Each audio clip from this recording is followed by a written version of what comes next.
வந்துட்டேன். இன்னைக்கு என்னோட எப்படி போச்சுன்னு பார்த்தலாமா? சரி வாங்க வீடியோ பார்க்கலாம். ஸோ இன்னைக்கு எப்பயுமே நம்ம மண்டேனாலே கொஞ்சம் வேலைக்கு போகிறதுக்கே கொஞ்சம் சோம்பேறித்தனமாக இருக்கும்.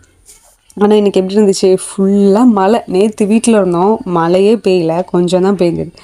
அதுவும் இன்றைக்கி மழை நிற்கும்னு பார்த்தா நிற்கவே இல்லை. கடைசியில் என்ன பண்ணுறது, நனைஞ்சே போயிடலாம் அப்படின்னு சொல்லிட்டு நனைஞ்சிட்டே வேலைக்கு போயாச்சு. ஸோ செம்ம மழை இன்றைக்கி, ஸ்டாப்பே ஆகலை.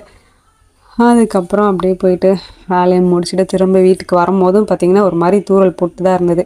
சரி வந்துடலாம், வீட்டுக்கு தானே வரோமே அப்படின்னு சொல்லிட்டு நான் நினச்சாது வந்துடலாம் அப்படின்னு சொல்லிட்டு வந்தாச்சு. தூங்கி எழுந்துச்சி பார்த்தா வானமே அப்படியே எல்லோயிஷாக இருக்குது. செம்ம ஷாக்கு. எப்பயுமே இந்த ஆரஞ்சில் தான் இருக்கும். அதுக்கப்புறம் அப்படியே டீ போட்டு குடிச்சிட்டு ஸோ இன்றைக்கி ஒரு ஃபங்க்ஷன் இருக்குது அப்படின்ட்டு கிளம்பலான்னு பார்த்தேன். சரி மழை பெஞ்சுது. அதுக்கப்புறம் சரி சடனாக கிளம்பியாச்சு. ஸோ ஃபங்க்ஷன் முடிச்சுட்டு சாப்பிட்டு அதுக்கப்புறம் வீட்டுக்கு வந்தாச்சு. ஸோ இன்றைக்கி டே எனக்கு இப்போ தான் போச்சு. நாளைக்கு பார்க்கலாம். பாய்.